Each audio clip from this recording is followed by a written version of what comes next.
நாம் திருப்பி கொள்ளலாம். வேத பகுதிக்கு நேராக கடந்து போகலாம். நாம் எடுத்துக்கொள்வோம் யாத்ராகம புஸ்தகம் 34வது அதிகாரம். இந்த 7ஆம் வசனத்தை எடுத்து படித்து பார்த்தோம்னு சொன்னால், யாத்ராகம புஸ்தகம் 34வது அதிகாரத்தை கொஞ்சம் திருப்பி கொள்ளும். இந்த வசனம் 2 பகுதியாக இருக்கும். நிறைய பேர் என்ன பண்ணுவாங்க, அந்த பின்னாடி உள்ளதை தான் பிடிச்சுக்குவாங்க. இந்த பின்னாடி உள்ளதை பிடிக்கணும்னா முன்னாடி என்ன இருக்குன்னு பல முறை படித்தா தான் புரியும். ஒரே முறை படித்தா இது புரியாது. ஏன்னா நம்ம கேட்டு கேட்டு பழக்கமாயிட்டோம். நமக்கு பார்த்தீங்கன்னா நல்ல வார்த்தைகளை விட சாபமான வார்த்தைகள், மற்றவங்களை எச்சரிக்கிறோம் அப்படிங்கிற பேரில் நமக்கு நல்லதெல்லாம் நிறைய நேரத்தில் நம்ம கண்ணுக்கு தெரிவதில்லை. கவனிங்களேன், கர்த்தர் ஆசீர்வதிக்கட்டும். இந்த வசனத்தை நாம் ரொம்ப அலசணும் அப்படின்னு சொன்னால், உதாரணத்துக்கு ஒரு சில சொல்கிற பாருங்க. இந்த உலகத்தில் ஆப்பிரிக்காவில் ஒரு மரம் இருக்குது. ஆப்பிரிக்காவில் ஒரு மரம் இருக்குது. அது 200 அடி ஹைட்டுக்கு வளரும். 200 அடி ஹைட்டு வளரும். அதனுடைய வேர் மட்டும் 300 அடிக்கு கீழே போகும். உடனே பார்த்தாங்க, இந்த மரத்தை இந்தியாவில் வச்சா நல்ல உயரமான மரங்கள் வரும் பொழுது மரத்தினால நிறைய பொருட்களை செய்யலாம் இல்லையா? அதனால் இவங்க என்ன பண்ணாங்க, இந்த மரத்தை இந்தியாவில் கொண்டு வந்து வைக்கலாமே அப்படின்னு சொல்லி ரொம்ப பிரயாசப்பட்டு ஆப்பிரிக்காவில் இருந்த மரத்தை கொண்டு வந்து இந்தியாவில் வச்சாங்க. இந்தியாவில் வச்சா அந்த மரம் 30 அடி தான் வளர்ந்துச்சு. 30 அடிக்கு மேலே வரல. 300 அடி எவ்வளவு உயரமாக வளரக்கூடிய மரம் இந்தியாவில் கொண்டு வந்து வச்சா இந்த மரம் வெறும் 30 அடி தான் வளர்ந்தது. எதனால் இது பெருசாக வளரலை அப்படின்னு அலசி பார்த்தா, அந்த மரத்துக்கு தேவையான அந்த சூரிய ஒளி கிடைக்கிறதுக்கு, அந்த சூரிய ஒளிக்காக பள்ளத்தில் இருக்கிறதுனால அது என்ன செய்யுது, அந்த 200 அடி உயரத்துக்கு அந்த மரம் வளருது.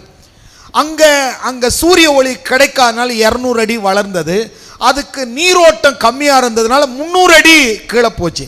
ஆனால் இந்தியாவில் வச்ச மரம் 30 அடிக்கு மேலே ஏன் வரலன்னு சொன்னால், அந்த 30 அடி உயரத்தில் அதுக்கு தேவையான சூரிய ஒளியும் 20 அடி ஆழத்தில் அதுக்கு தேவையான தண்ணியும் அது கிடைச்சதுனால அது அதிகமாக வளர முடியல. இதிலிருந்து என்ன தெரியுதுன்னு சொன்னால், நம்முடைய தேடல் எவ்வளவு இருக்கோ அவ்வளவாய் நம்முடைய வளர்ச்சி இருக்கும்.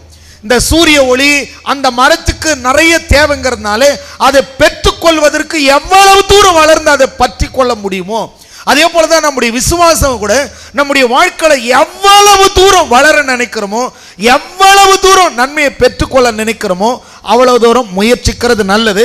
ஆனால் இந்த விசுவாச வாழ்க்கையில் ஒரு நாளும் அவிசுவாசத்துக்கு இடம் கூடாதுங்க. கர்த்தர் நல்லவர். திருப்பி சொல்கிறேன், நம்முடைய மனதில் ஒரு சத்தியம் புரியணும், கர்த்தர் நல்லவர். வெளியில் இருக்கிற ஜனத்துக்கு இயேசு நல்லவர்னு சொன்னால், ஆமாங்க ஆண்டவர்னு இருந்தால் அவர் யார் தான் நல்லவராக தான் இருப்பார்னு சொல்லுவாங்க. ஆனால் கிறிஸ்தவங்களுக்கு மட்டும்தான் இயேசு நல்லவர், இயேசு நல்லவர், இயேசு நல்லவர்னு சொல்லிகிட்டே இருக்கணும். ஏன்னு சொன்னால் அவங்க என்ன செய்வாங்க, இயேசு நல்லவர் தான், அவர் தான் கையை உடைப்பார், காலை உடைப்பார், இயேசு ஏன்னா சரியான சத்தியமே நமக்கு நிறைய புரியுறது. நல்லா கவனிங்க. திருப்பி சொல்கிறவங்க பக்கத்தில் உள்ளவங்களை பார்த்து சொல்லுங்கள், இயேசு நல்லவர். திருப்பி சொல்லுங்களேன், ஆண்டவர் நல்லவர், கர்த்தர் நல்லவர். அதனால் கவனிங்க, திருப்பி நான் உங்களுக்கு சொல்கிறேன், நம்முடைய ஆண்டவரும் இரட்சகருமாகிய இயேசு கிறிஸ்து நல்லவர். இங்கே கவனிங்க, நம்முடைய தேவையை பொறுத்து, நம்முடைய விசுவாசத்தை பொறுத்து, நாம் வளரன்ற மன விருப்பத்தை பொறுத்து, நாம் ஆண்டவரை பிடித்து கொள்ளுகிற விதத்தை பொறுத்து நம்முடைய ஆசீர்வாதம் இருக்கிறது. இன்னும் கூட ஒரு நாள் ஒரு பறவை ஒரு சன்னியாசி தான் இடத்துல அந்த துறவியை பார்த்து பேசிகிட்டு இருக்கும்போது, இந்த துறவி அந்த குருவை பார்த்து சொன்னான்னா, சுவாமி இங்கே பார்த்தீங்களா மரம் உடைஞ்சி அந்த கிளை தொங்கிட்டு இருக்கு, அது மேலே போயிட்டு இந்த பறவை உட்காந்துட்ருக்கு, இன்னும் கொஞ்ச நேரத்தில் அந்த கிளை உடஞ்சிருன்னு அதுக்கு தெரியாதா அப்படின்னு சொல்லும் போது, இன்னொரு சீடன் சொன்னான்னா, அதுக்கு என்ன, அந்த கிளை உடஞ்சி கீழே விழுந்துச்சுன்னா பக்கத்தில் இருக்கிற கிளைக்கு அது உட்காந்துக்குந்தானே அப்படின்னு சொல்லி. அப்போ அந்த குரு அவங்கள பார்த்து சொன்னாராம், இந்த பறவை இந்த கிளையை நம்பியோ இந்த கிளையை நம்பி இல்லை, தன்னுடைய சிறகை நம்பி இருக்கு அப்படின்னு சொல்லி. அதுக்கு இந்த மரமே உடைஞ்சா கூட அடுத்த இடத்துக்கு என்ன செய்ய முடியும், தன்னால் போக முடியும். அது எப்படி தான் சிறக நம்பி இருந்ததோ அதே போல தான் விசுவாசிகளுக்கு வேதம் சொல்லுகிறது, தன் விசுவாசத்தினால் நீதிமான் பிழைப்பான். என்னை பலப்படுத்துகிற கிறிஸ்துவினாலே உலகம் ஆகாதுன்னு சொல்லலாம். யார் என்ன வேணா பேசலாம், அவர்கள் அல்ல உங்களை அழைத்தது. இன்னைக்கு அதை தான் கொஞ்சம் கவனிக்க போறோம். தேவன் எவ்வளவு நல்லவர், நீங்க நினைக்கிற மாதிரி உங்க கற்பனைக்கு கொண்டு வந்துட முடியாது. அவர் சர்வ வியாபி, அவர் எல்லார் மேலும் கிருபையாக இருக்கிறவர். அவரிடத்தில் வந்த ஒருத்தர் கூட அவர் வெறுமையை அனுப்ப மாட்டார். அது யாராவென்னா இருக்கலாம், ஏசப்பா என்னை காப்பாற்றுங்க, என் மேல் கிருபையாயிருங்கன்னு சொல்லி அவரை நோக்கி பார்த்த எந்த முகமானாலும் சரி வெட்கப்பட்டு போவதில்லை. ஏன்னா தேவன் அவர்களை ஆசீர்வதிக்காதான் இயேசு சாபமானான்னு சொல்லி படிக்கிறோம். இப்ப படிங்க, இந்த வசனத்தை கவனிச்சு படிங்க. எவ்வளவு பேருக்கு அது புரியுது பாருங்க, படிக்கலாம் பாருங்க. 1000 தலைமுறைகளுக்கு இரக்கத்தை காக்கிறவர் அக்கிரமத்தையும் மீறுதலையும் பாவத்தையும் மன்னிக்கிறவர். இப்ப ஆண்டவர் யாருங்க? கொஞ்சம் நல்லா திருப்பி உங்களுக்கு புரியுதா பாருங்க. திருப்பி அந்த பகுதியை படிங்க. 1000 தலைமுறைக்கு இரக்கத்தை காக்கிறவர். எத்தனை தலைமுறைக்கு? 1000. நல்ல மனசுல வச்சுங்க, 1000 தலைமுறைக்கு இரக்கத்தை காக்கிறவர். அடுத்து சொல்லுது, அக்கிரமத்தையும் மீறுதலையும் பாவத்தையும் மன்னிக்கிறவர். குற்றவாளியை குற்றமற்றவனாக விடாமல் பிதாக்கள் செய்த அக்கிரமத்தை பிள்ளைகளிடத்திலும் பிள்ளைகளிடத்திலும் மூன்றாம் நான்காம் தலைமுறை மட்டும் விசாரிக்கிறவர் என்று கூறினார். இந்த வசனத்துக்கு நான் உடனே விளக்கம் கொடுத்துட்டு போயிட்டேன்னா நீங்க இது கள்ள உபதேசம்ன்ற மாதிரி போயிடும். அதனால இதை ரொம்ப கவனிச்சாதான் இது நல்லா புரியும். மேல என்ன சொல்லியிருக்கு? அக்கிரமத்தையும் மீறுதலையும் மன்னிக்கிறவர். நல்லா படிச்சோம் இல்லையா? அவர் என்னத்தை மன்னிக்கிறாரு? அக்கிரமத்தை மன்னிக்கிறாரு, மீறுதலை மன்னிக்கிறாரு, அப்புறம் பாவத்தை மன்னிக்கிறாரு. இப்படி மன்னிச்சுட்டு எத்தனை தலைமுறைக்கு இரக்கம் செய்வாரு? 1000 தலைமுறைக்குன்னு சொல்லிட்டு இங்க கீழே 3 தலைமுறைக்கு நியாயம் விசாரிப்புன்னு சொல்லுது. இந்த வசனம் எவ்வளவு பேருக்கு புரியுது பாருங்க. ஆனா நிறைய பேர் என்ன பண்ணுவாங்க, அந்த மேல உள்ளதை விட்டுருவாங்க. அதை விட்டுட்டு நீ பண்ற பாவத்தை உன் பிள்ளை ஆண்டவர் பார், நியாயம் விசாரிப்பார், நீ பண்ணதால உன் பிள்ளைக்கு இப்படி ஆயிடுவாங்க, இப்படியே நாம பேசிக்கிட்டே இருக்கோம். அது உண்மையாங்கிறது தான் இன்னைக்கு கொஞ்சம் கவனிக்க போறோம். நிறைய பேருக்கு இது கொஞ்சம் ஏற்றுக்கொள்ள கஷ்டமா இருக்கும். ஆனா நான் சொல்றேன் பாருங்க, வேதம் உண்மையானது, இயேசு நல்லவர். ஒருவேளை உங்க அப்பா என்ன தப்பு பண்ணி இருந்தாலும் உங்க அப்பா பண்ண பாவத்துக்காக உங்க மேல கர்த்தர் கொண்டு வந்து தண்டனையை கொடுக்க மாட்டார். அது எப்படிங்க கொடுக்க மாட்டாருங்கிறது தான் இன்னைக்கு நிறைய வசனங்களை கொஞ்சம் கவனிக்கலாம் பாருங்க.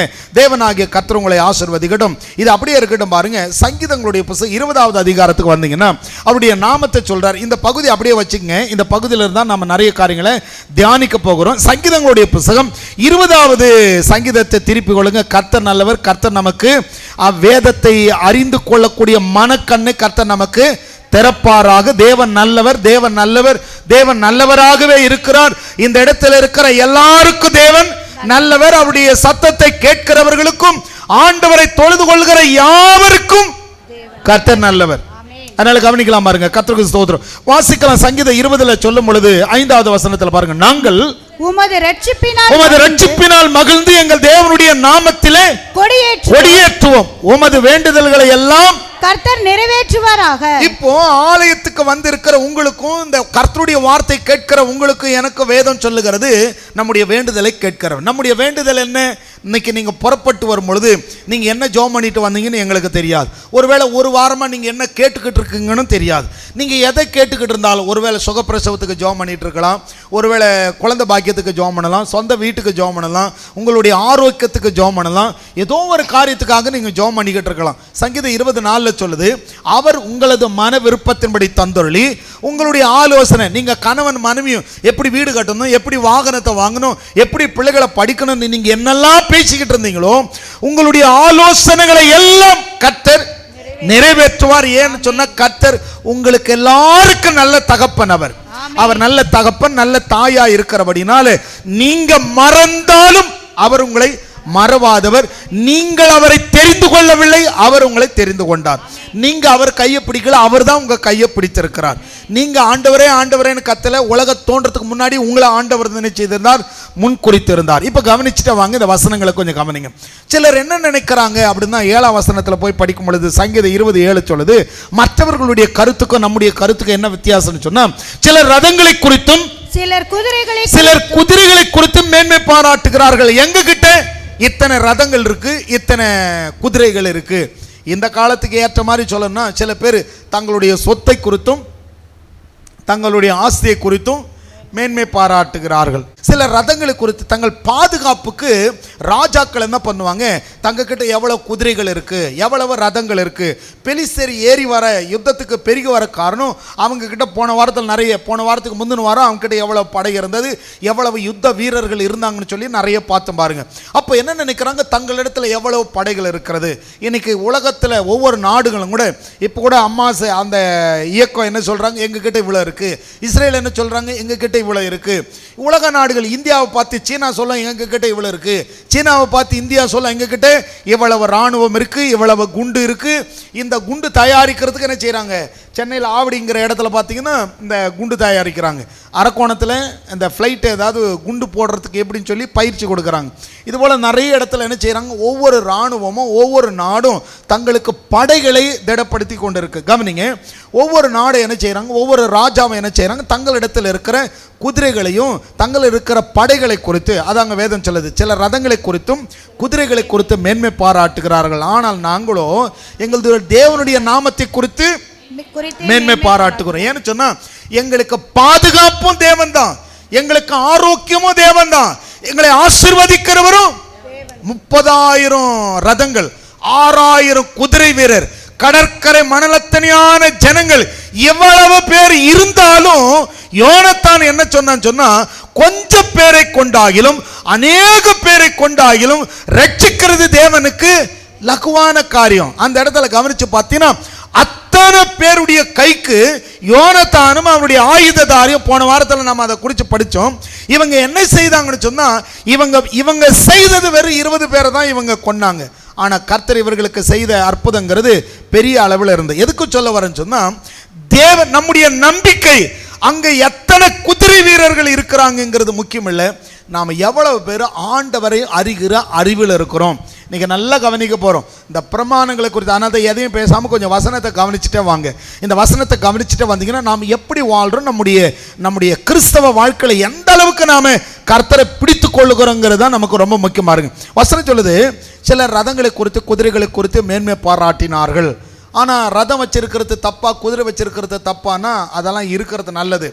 ஆனால் இது மட்டும்தான் நமக்கு ஜெயம் அல்ல, இதை கொண்டே ஜெயம் கொடுக்கிறவரே கர்த்தர் தான்.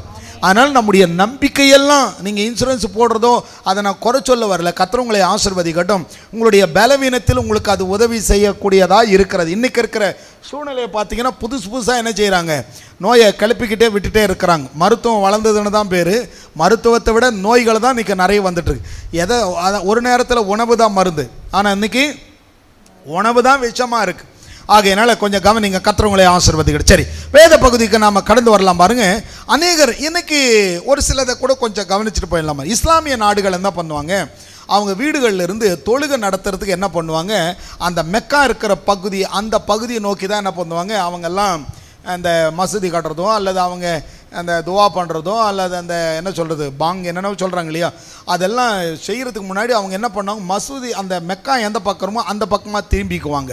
அதே போல் இஸ்ரவேலர்கள் என்ன பண்ணுவாங்க அப்படி சொன்னால், இஸ்ரவேலர்களும் எருசலேம் எந்த பக்கம் இருக்கோ அந்த பக்கமாக என்ன செய்வாங்க, இஸ்ரவேலர்களும் திரும்பி கொள்வாங்க. கொஞ்சம் கவனிங்க, ஏன் இப்படி செய்கிறாங்க, இந்த பழக்கம் எப்போ வந்தது, எப்படி வந்தது.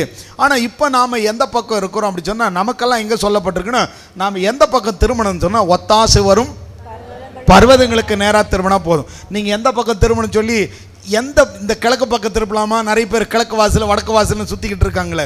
நல்லா கவனிங்க, நாம் எந்த இடத்துல இருந்தாலும் ஆசீர்வதிக்கிறவர் கர்த்தர். அதனால் கவனிங்க, நான் யாரையும் உங்களுடைய நம்பிக்கைகளையும் உங்களுடைய முயற்சி நான் குறை சொல்ல வரல.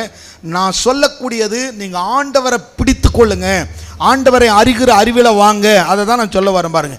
ஏன் இப்படி நடக்குது அப்படி சொன்னால், யாத்ரா புஸ்தகத்தை கொஞ்சம் நீங்கள் திருப்பி கொள்ளுங்க. யாத்ரா புஸ்தகத்துக்கு வரும்பொழுது 33வது அதிகாரத்துக்கு வந்துடுங்க. யாத்ரா புஸ்தகம் 33வது அதிகாரம். இங்கே என்ன பண்ணுவாங்க, இன்னும் ஆண்டவர் என்ன பண்ணார், இவங்கெல்லாம் கூடாரம் போட்டு தங்கி இருக்கும் பொழுது இந்த ஜனங்களுடைய இறைச்சல் அதிகமாக இருந்ததுனால மோசே என்ன பண்ணார், கூடாரத்தை தனியாக கொண்டு போய் போட்டார். கூடாரத்தை ஜனங்க எல்லாரும் ஒன்றா தான் இருந்தாங்க. எல்லாரும் அங்கங்கே கூடாரம் போட்டு வாசம் பண்ணிக்கிட்டு இருக்காங்க. தேவன் அவர்களுக்கு என்ன செய்கிறார்? மேகஸ்தம்பமா அக்னி ஸ்தம்பமா இருந்த ஜனங்களை கர்த்தர் பாதுகாக்கிறார். அப்படி பாதுகாக்கிற நாட்களில் இந்த ஜனங்கள் இந்த பிரமாணம் வருவதற்கு முன்பு இந்த ஜனங்க என்ன பண்ணாங்க? இவங்க தங்கி இருக்கிற இடத்துலேருந்து கொஞ்சம் தூரம் தள்ளி கொண்டு போய் இவர் என்ன செய்தார்? கூடாரத்தை போட்டார். வாசிக்கலாமா? யாத்ராம் புஸ்தகம் 33வது அதிகாரத்திலிருந்து 7ஆம் வசனத்திலிருந்து படிக்கலாம் பாருங்க. மோசே கூடாரத்தை பெயர்த்து அதை பாளையத்துக்கு புறம்பே தூரத்திலே போட்டு அதற்கு ஆசாரிப்பு கூடாரம் என்று பெயரிட்டான். கர்த்தரை தேடும் யாவரும் பாளையத்துக்கு புறம்பான ஆசரிப்பு கூடாரத்துக்கு போவார்கள். மோசே அவனுடைய கூடாரத்தை தூக்கிட்டு போயிட்டு ஒரு தனியா போட்டு இது ஏன்னா கர்த்தர் என் கூட பேசுகிற நேரம். நம்மெல்லாம் கூட பாருங்கள், வீட்டிலெல்லாம் என்ன பண்ணுவோம்? நம்ம எல்லாம் வீடு கட்டின உடனே பெட்ரூமு கிச்சன் அப்படியெல்லாம் வைக்கிற மாதிரி நமக்கு ஒரு ஜெபரூம்னு ஒன்று வைப்போம் இல்லையா? கவனிங்க, இப்போ அந்த மோசே என்ன பண்ணிட்டான்? அவனுடைய கூடாரத்தை பெயர்த்து கொண்டு போய் அங்கே வச்சுட்டு, நான் தேவனோட பேசுகிற இடம் ஆகையினால தேவன் என்னோடு, ஏன்னா தேவன் அவனோடு பேசினார், தேவன் அவனோடு நிறைய பேசினதுனால அவன் என்ன செய்யறான்? அந்த பாளையத்துக்கு புறம்பா அதை கொண்டு போய் வச்சுட்டு இது ஆசரிப்பு கூடாரம் அப்படின்னு சொல்லிட்டான். அப்புறம் பாருங்க 8ஆம் வசனம். மோசே கூடாரத்துக்கு போகும் பொழுது ஜனங்கள் எல்லாரும் எழுந்திருந்து தங்கள் கூடார வாசல்களில் நின்று கொண்டு அவன் கூடாரத்துக்குள் பிரவேசிக்க மட்டும் அவன் பின்னே பார்த்து கொண்டிருந்தார்கள். மோசே கூடாரத்துக்குள் பிரவேசிக்கையில் மேகஸ்தம்பம் இறங்கி கூடார வாசலில் நின்றது. கர்த்தர் மோசையோடு பேசினார். இங்க கவனிச்சுங்களேன், ஆண்டவரோடு பேசுறதுக்கான ஒரு நேரத்தை மோசே ஒதுக்கினார். மோசே மட்டும் இல்லைங்க, இன்னைக்கு நீங்களும் நானும் நம்முடைய நேரங்களில் ஆண்டவரோடு பேசுறதுக்கு ஒரு நேரத்தை ஒதுக்கணும், ஒரு இடத்த ஒதுக்கணும். உங்கள் வீட்டில் ஜெப நேரம், உங்களுடைய வாழ்க்கையில் ஜெப நேரம்னு ஒன்று நீங்கள் தனியாக ஒதுக்கி ஆண்டவருடைய சமூகத்தில் நீங்கள் உட்கார்ற பழக்கம் இருந்தால் ஆண்டவர் உங்ககிட்ட பேசுவார்.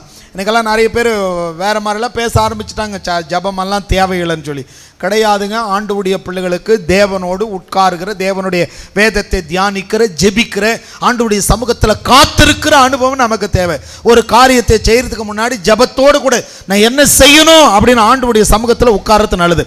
அப்படி ஆண்டவரிடத்தில் உட்காரும்படி மோசே அந்த கூட்டத்தோடு கத்துக்கிட்டு இல்லாம தேவ சத்தத்தை கேட்கறதுக்காக தான் கூடாரத்தை பெயர்த்து கொண்டு போய் தூரத்தில் போட்டு அங்க உட்காரும் பொழுது அந்த ஜனங்கள்லாம் பார்க்கறாங்க, இந்த தேவ மனுஷன் இவர் என்ன செய்துட்டு அங்க தனியா போயிட்டாரு. ஆனா அதே போல மக்கள் பார்க்கறாங்க, தேவனுடைய மகிமை வருகிறது. தேவனுடைய மகிமை இப்ப பார்க்கற பாருங்க 9ஆம் வசனத்துல, மோசே கூடாரத்துக்குள் பிரவேசிக்கையில் மேகஸ்தம்பம் இறங்கி கூடார வாசலில் நின்றது. கர்த்தர் மோசேயோடு பேசினார். ஜனங்கள் எல்லாரும் மேகஸ்தம்பம் கூடார வாசல் நிற்கிறதை கண்டார்கள். ஜனங்கள் எல்லாரும் எழுந்திருந்து தங்கள் கூடார வாசலில் பணிந்து கொண்டார்கள்.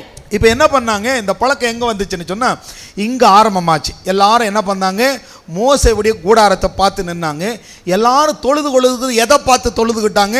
அந்த மோசேவுடைய கூடாரத்தை பார்த்து தொழுதுகிட்டாங்க. ஒருவன் தன் சிநேகிதனோடு பேசுவது போல கர்த்தர் மோசேயோட முகமுகமாய் பேசினார். பின்பு அவன் பாளையத்துக்கு திரும்பினான். நூனின் குமாரனாகியோ யோசுவா என்னும் அவனுடைய பணிவிடைக்காரனாகிய வாலிபன் ஆசரிப்பு கூடாரத்தை விட்டு ஆண்டவர் இந்த இடத்துல இடைப்பட்டதுனால, ஆண்டவர் இன்னும் அறியணும் வாஞ்சி இருந்ததுனால அந்த கூடாரத்தில் இந்த யோசுவா உட்கார்ந்துட்டார். மோசே கர்த்தரை நோக்கி, தேவரீர் இந்த ஜனங்களை அழைத்து கொண்டு போய் என்று சொன்னீரே, ஆகிலும் என்னோடு கூட இன்னாரை அனுப்புவேன் என்பதை எனக்கு நீர் அறிவிக்கவில்லை என்றாலும் உன்னை பெயர் சொல்லி அழைத்து அறிந்திருக்கிறேன் என்றும் என் கண்களில் உனக்கு கிருபை கிடைத்தது என்று தேவரீர் சொன்னது உண்டே. உம்முடைய கண்களில் இப்பொழுது எனக்கு கிருபை கிடைத்ததினால் நான் உம்மை அறிவதற்கும் உம்முடைய கண்களில் எனக்கு கிருபை கிடைப்பதற்கும் உம்முடைய வழியை எனக்கு அறிவியும். இந்த ஜாதி உம்முடைய ஜனம் என்று நினைத்தருளும். இந்த ஜனங்க உங்க ஜனம். ஆகையினால என் கூட பேசுறது போல இந்த ஜனங்களோடு பேசி இந்த ஜனங்களுக்கு அந்த செங்கடலை பிளந்து வழி நடத்தினது போல, ஆபத்திலிருந்து மேகஸ்தம்பமா அக்னி ஸ்தம்பமா இருக்கிறது போல ஒவ்வொரு நாளும் இந்த ஜனங்களை நடத்தியறலும் அப்படின்னு மோசே ஆண்டவர்கிட்ட ஜெபம் பண்றான். அப்படி ஜெபம் பண்ணும்போது ஆண்டவர் சொல்லும்போது அதற்கு ஆண்டவர் சொல்றார், என் சமூகம் உனக்கு முன்பாக செல்லும், நான் உனக்கு இளைப்பாறுதல் தருவேன் அப்படின்னு சொல்றார். அப்படி சொன்ன உடனே அதுக்கப்புறம் அப்படியே நீங்க படிச்சுட்டே வரும் பொழுது மோசே திருப்பி ஆண்டவர்கிட்ட 18ஆம் வசனத்துல கேட்கறது பாருங்க. அப்பொழுது அவன் உம்முடைய மகிமை எனக்கு காண்பித்தருளும். இங்க நாம படிக்கிறோம் இல்லையா? 8ஆம் வசனமோ 9ஆம் வசனமோ 10ஆம் வசனமோ என்ன படிச்சோம்? இங்க 18ல மோசே கேட்கிறான், உம்முடைய மகிமை எனக்கு காண்பித்தருளும். ஆனா 9ஆம் வசனம் 10ஆம் வசனம் என்ன சொல்லுது? மோசே கூடாரத்துக்குள் பிரவேசிக்கல் மேக ஸ்தம்பம் இறங்கி வந்து கூடார வாசலில் நின்றது. அவன் வீட்டில் தான் அந்த மகிமை இருக்கிறது. எனக்கு நல்லா கவனிங்க ஆண்டவருடைய பிள்ளைகளை, நான் என்ன சொல்ல வரேன்னு சொன்னா, தேவன் உங்களோடு கூட தான் இருக்கிறார். அவர் உங்களை விட்டு போகவே இல்லை. ஆண்டவரே நீர் என்னோடு எனக்கு நீர் என்னை வெளிப்படுத்தும் அப்படி சொன்னா மோசே கேட்கிறார், நீர் எனக்கு வெளிப்படும், எனக்கு தரிசனத்தை கூட வெளிப்பாடு கொடும். ஆண்டவர் கூட இருக்கிறார். ஆமா கூட தான் இருக்கிறார். இன்னைக்கு ஆண்டவர் உங்க கூட இருக்கிறார். ஆமா உங்க கூட தான் இருக்கிறார். அப்ப ஆண்டவர்கிட்ட ஆண்டவர் எனக்கு தரிசனம் வெளிப்பாடு கொடுங்க, நான் கொடுக்க மாட்டார், நிச்சயம் கொடுப்பார். நீங்க கேளுங்க. இப்ப மோசே கேட்கிறான், ஆண்டவரே உண்மை நான் என்ன செய்யணும், உங்களுடைய பிரசன்னத்தை நான் என்ன செய்யணும் பார்க்கணும் அப்படின்னு கேட்கிறான். 19ஆம் வசனம் பாருங்க. அதற்கு அவர், என்னுடைய தயை எல்லாம் உனக்கு முன் கடந்து போக பண்ணி, என்னுடைய தயை எல்லாம், தயைன்னு சொன்னா அவருடைய குணாதிசயம் எல்லாம், அவருடைய அன்பை எல்லாம், அவருடைய வரங்கள் கிருபைகளை எல்லாம் என்ன செய்தாராம், அதுதான் வசனம் சொல்லுது, என்னுடைய தயை எல்லாம். நல்லா கவனிங்களேன். பழைய ஏற்பாட்டில் வந்து பாருங்க, ஆண்டவருக்கு பல நாமங்கள் இருந்தது. நிறைய சொல்லலாம். El Roi, El Shaddai, Jehovah Jireh, Jehovah Rapha, Jehovah Shammah, நிறைய நம்ம என்ன செய்யலாம், நிறைய நாமங்களை சொல்லலாம். இதை தான் என்ன செய்கிறாரு, பழைய ஏற்பாட்டு காலங்களில் இந்த நாமங்களை எல்லாம் இயேசு பூமிக்கு வந்த பொழுது அவர் சொல்கிறாரு, யோவானுடைய புஸ்தகத்தில் 17ஆவது அதிகாரத்தில். இப்போ அங்கே போக வேண்டாம், நம்ம பின்னாடி போகலாம். இப்போ இந்த யாத்ரா புஸ்தகத்திலே இருங்க. இவர் என்ன செய்கிறார், அவருடைய நாமங்களை, அதை தான் இங்கே பைபிளில் சொல்லுது இல்லையா, அதற்கு அவர் என்னுடைய தயை, அவர் யார், அவர் எப்படிப்பட்டவர், அவருடைய உள்ளம் எப்படிப்பட்டது, இது எல்லாம் இவர்களுக்கு கண்களுக்கு முன்பாக கடந்து போக பண்ணினாராம். செங்கடலை பிளந்து அவர்களை பாதுகாத்தார். இவர்கள் பசிக்க வானத்திலிருந்து மன்னாவை கொடுத்தார். இவர்களில் பலவீனப்பட்டவன் ஒருவனும் இல்லை. இவங்க வஸ்திரம் தேயல, இவங்களுடைய செருப்பு பாதரட்சை தேயல. அப்படிப்பட்ட அற்புதத்தை ஒரு தகப்பனா இருந்து தினம் தினம் விசாரித்து நடத்தினார். ஆனால் அந்த நடத்துதல்ல அவர் தப்பு செய்யல. இவங்க தான் முறுமுறுத்தாங்க, இவங்க தான் அவிசுவாசப்பட்டாங்க, இவங்க தான் பின்வாங்கி போனாங்க, இவங்க தான் எல்லா காரியத்தையும் செய்தாங்க. ஆண்டவர் அவர்களுக்கு நல்லவராக தான் இருந்து நடத்தினார். அப்படி நடத்தும் பொழுது இங்கே பைபிளை படிக்கலாம் பாருங்க. இந்த வசனத்தை நல்லா கவனிங்க. இந்த வசனத்தையும் நிறைய பேர் தப்பாகவே எடுத்துக்குவாங்க. இந்த வசனம் கூட சில பேருக்கு மேலே உள்ளதை விட்டுட்டு கீழே இருக்கிறது தான் பிடிச்சிக்குவாங்க. மேலே உள்ளதையும் ரெண்டு முறை படிங்க இந்த வசனத்தை, இந்த 19ஆவது வசனத்தை. அதற்கு அவர் என்னுடைய தயைன்னு சொன்னால் அவருடைய குணங்கள், அவருடைய தயைன்னு இன்னும் நீங்கள் நல்லா புரிஞ்சுக்கணும். அப்படின்னா இப்போ நீங்கள் இருக்கிறீங்க, உங்கள் பிள்ளைகளுக்கு உங்கள் தயை காண்பிப்பீங்க. உங்கள் தயைன்னு என்ன சொன்னோம், என்ன அர்த்தம், உங்களுடையது எல்லாமே அவங்களுக்கு தாங்க. உங்களுடையது எல்லாமே. இப்போ உதாரணத்துக்கு இப்போ டேவிட் பிரதர் இருக்கார், அவருடைய பையன் அவங்க அப்பா வண்டியை பார்த்துட்டு அப்படியே தொடச்சி பார்த்து உட்காரலாமா அப்படியெல்லாம் ஒன்றும் கேட்க மாட்டான். அவன் என்ன செய்வான், ஓடிப்பா இல்லை உட்காந்து பார்ப்பான், பா நானும் ஒரு ரவுண்டு ஓட்டி பார்க்குறேன் அப்படி கேட்பான். ஏன்னா அவனுக்கு அந்த தயை உண்டு. அதே அடுத்து விட்ட பையன் நேரம் வந்து, அங்கிள் இந்த வண்டி சாவி கொடுங்க, டை இறங்கடா கீழே அப்படின்னு சொல்லி அடுத்த வீட்டு பையனுக்கும் நமக்கு, அதுதான் தேவன் அவருடைய தயை. புறஜாதி மக்களுக்கும் இஸ்ரவேல் மக்களுக்கும் உள்ள வித்தியாசம். இந்த இடத்துல நினைச்சார், அவர் உண்மையான தகப்பனாயிருது. நீ கேட்டதுக்கு மேல உனக்கு கொடுக்கும்படி. ஆனா அவர் கொடுப்பார், ஆனா முறுமுறுப்பு இருக்குமையானால். உதாரணத்துக்கு நீங்க இருக்கிறீங்க, இப்போ உதாரணத்துக்கு இப்போ சோஃபியா சிஸ்டர் அவங்க பையனுக்கு ஒரு நல்ல நெய் தோசை ஊற்றி நல்லா அவனுக்கு கொண்டு வரேன், என்னத்த தோசை அப்படி. அப்புறம் சட்னி அவனுக்கு கொண்டு வந்து விதவிதமாக 4 சட்னி விடிய காலம் கண்ணு முழிச்சு செஞ்சது கொண்டு வந்து கூட, என்னத்த சட்னி என்ன இப்படி குறை பேசிட்டே இருந்தால் அதை செஞ்சவங்களுக்கு என்ன வரும், கோபம் வரும், பிரயாசப்பட்டது. அதே போல் ஆண்டவர் அவங்களை அவ்வளவு தூரம் நடத்தி வந்தா இவங்களை அற்புதமாக நடத்தும் பொழுது, அங்கே வெள்ளரிக்கு பிஞ்சு இருந்தது, அங்கே கொம்மட்டிக்காய் இருந்தது, அங்கே இப்படியெல்லாம் இருந்தது, இங்கே என்னத்தை வானத்திலிருந்து மன்னாவை கொடுத்தாலும், இந்த ஜனங்களுக்கு செங்கடலை பிளந்து வழி நடத்தினாலும், கிரகிக்க முடியாத அற்புதங்கள் நடந்தாலும் இந்த ஜனங்களுக்கு இந்த முறுமுறுப்பு தாங்க கூடாது. நீங்கள் ஃப்ரெண்ட்ஷிப்பாக இருக்கிற இடத்துல, ஃபேமிலியாக இருக்கிற இடத்துல இந்த முறுமுறுப்பு தான் நம்முடைய அன்பை உடைக்கும். இங்கே கவனிங்க, கர்த்தர் சொல்கிறாரு, என்னுடைய தயை, அதாவது தேவனுக்கும் மனுஷனுக்கும் இந்த உடன்படிக்கையில் அப்பாங்கிற அதிகாரத்தை இந்த பிள்ளைகளுக்கு எல்லாத்தையும் கொடுக்கிறது போல தான் என்னுடைய தயை எல்லாம் நான் உனக்கு முன்பாக கடந்து போக பண்ணி கர்த்தருடைய நாமத்தை உனக்கு முன்பாக கூறுவேன். கர்த்தருடைய நாமத்தை கூறுவித்தேன். அவருடைய நாமம் என்ன? அவருடைய நாமம் என்ன? என்ன நாமம் நாம சொல்றோம் இல்லையா? Jehovah Jireh, Jehovah Rapha, Jehovah Shammah, Jehovah Shalom, El Roi, El ரஹாயி, என்னது, யெகோவா சிட்கேனு, சொல்லுங்க, ஏதாவது ஒன்று சொல்லுங்க. யெகோவா ரூபா, எல் ஷடாய், யெகோவா ரூவா, நிறைய சொல்லலாம். இப்படி பல நாமங்கள் இருக்கு இல்லையா? இந்த நாமத்தை இது எல்லாமே சேர்ந்த ஒண்ணு என்னது? யோவானுடைய புத்தகத்துக்கு வாங்க. யோவானுடைய புத்தகம் 17வது அதிகாரம் 6வது வசனத்தை படிங்க. யோவான் 17:6 படிங்க. நீர் உலகத்தில் தெரிந்தெடுத்து எனக்கு தந்த மனுஷருக்கு, புரியுதா பாருங்க, நீர் உலகத்தில் தெரிந்தெடுத்து நீர் உலகத்தில் தெரிந்தெடுத்து. புரியல இல்லையா? இன்னைக்கு உங்களை ஆண்டவர் என்ன பண்ணியிருக்கிறார்? உலகத்தில் செலக்ட் பண்ணியிருக்கிறார். உங்க தெருவில் நீங்க ரட்சிக்கப்பட்டிருக்கீங்க.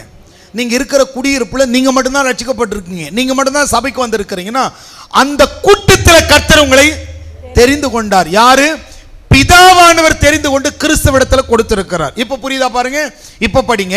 நீர் உலகத்தில் தெரிந்தெடுத்து எனக்கு தந்த மனுஷருக்கு, எனக்கு தந்த, அதாவது பிதா குமாரனுக்கு தந்த, பிதாவாகிய தேவன் இயேசு கிறிஸ்துவுக்கு தந்த அவருடைய பிள்ளைகளாகி உங்களை என்னை குறித்து சொல்லுது பாருங்க.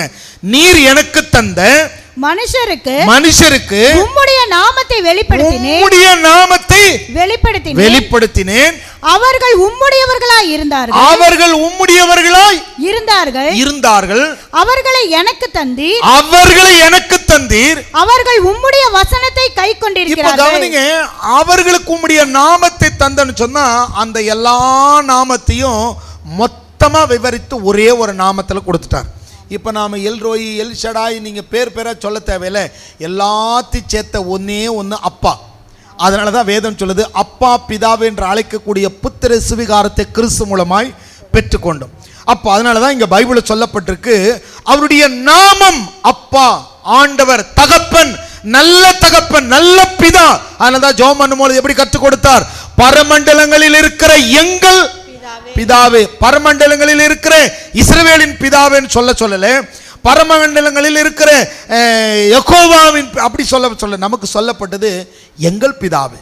அவரிடத்தில் வந்த எல்லாருக்கும் கொடுக்கப்பட்ட அதிகாரம் எங்கள் அப்பா, எங்கள் தகப்பனேன்னு சொல்லக்கூடிய ஒரு அதிகாரத்தை கொடுத்தார்.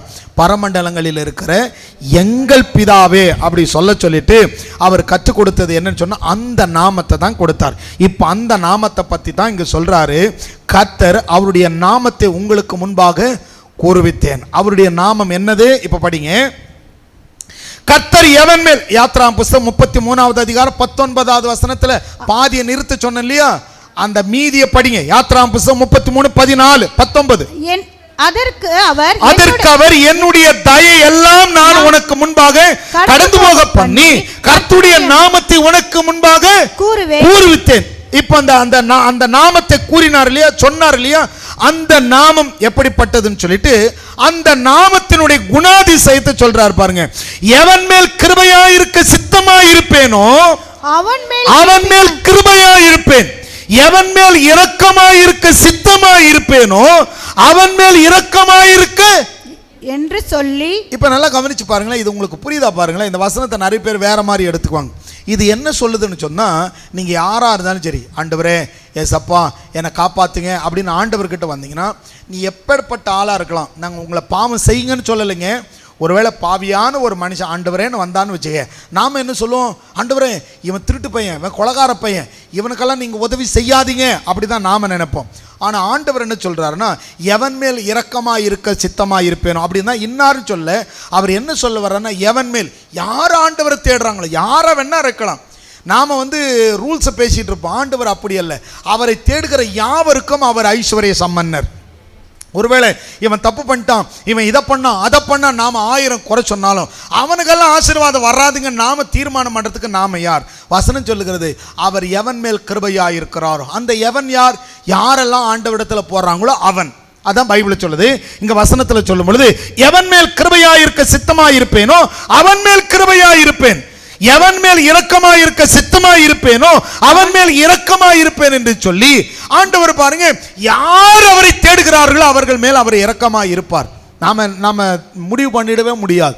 இவங்க அப்பா மோசமானவங்க, அதனால் அந்த பாவம் இந்த பையன் மேலே வந்து சேரும் சொல்ல முடியாது. ஏன்னு சொன்னால் அந்த மகன் ஆண்டவரிடத்தில் வரும் பொழுது, அப்பா நீங்கள் தான்ப்பா என் அப்பான்னு ஓடி வந்து நிற்கிறான். அப்படி வரும் பொழுது இங்கே தலைமுறையே மாறுது. அதான் பைபிள் சொல்லுது, ஒருவன் கிறிஸ்துவுக்குள் இருந்தால் அவன் புது சிருஷ்டி ஆகிறான். வசனம் தான் சொல்லுது, கிறிஸ்துவுக்குள் பிறந்தபடியால் பழைய பிறப்பு இன்னாருடைய மகன். அந்த இன்னாருடைய மகனுக்கு தான் சாபம்.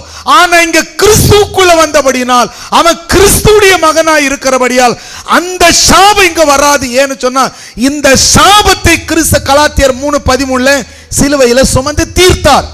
ஆகையினால் பரம்பரை சாபமோ பரம்பரை வியாதியோ பரம்பரை பிரச்சனை எல்லாம் எப்ப நீ கிறிஸ்துக்குள்ள வந்துட்டியோ அப்பவே உன் பரம்பரை மாறிடுச்சு. இப்ப நீ கிறிஸ்தவன், கிறிஸ்தவள், கிறிஸ்துவுக்குடையவர்கள், கிறிஸ்துவினாலே பிதாவுக்கு பிள்ளைகள் ஆனவர்கள். அதான் வசனம் சொல்லுது. இப்போ வசனம் சொல்லுது, எவன் மேல் கிருபையாக இருக்க சித்தமாக இருப்பேனோ அந்த கிருபை உங்க மேல இருக்கா அப்படின்னா அதனால தான் ரட்சிக்கப்பட்டிருக்கீங்க. உங்க மேல அவர் இரக்கமாக இருக்கிறாரா அப்படின்னா அதனால தான் ஆலயத்தில் இருக்கிறீங்க. எத்தனை பேர் ஆலயத்துக்கு வர முடியாது, வர்ற வழியிலே போயிடுவாங்க, எங்களுக்கு வேலை இருக்குன்னு சொல்லி, அல்லது வேற ஏதாவது தடை வரும். முறுமுறுத்தாலும் இங்கே வந்து உட்கார்ந்துட்டு இருக்கிறோன்னு சொன்னால் நீங்கள் முறுமுறுத்தாலும் ஆண்டவர் முறுமுறுக்காமல் உங்களை நடத்துகிறார் என்பதற்கு தான் அடையாளமா. இந்த முறுமுறுப்பு நம்முடைய வாழ்க்கையில் பல காரியங்களை கேட்டு அது தாமதமாகிறதுனால வருது பாரு முறுமுறுப்பு.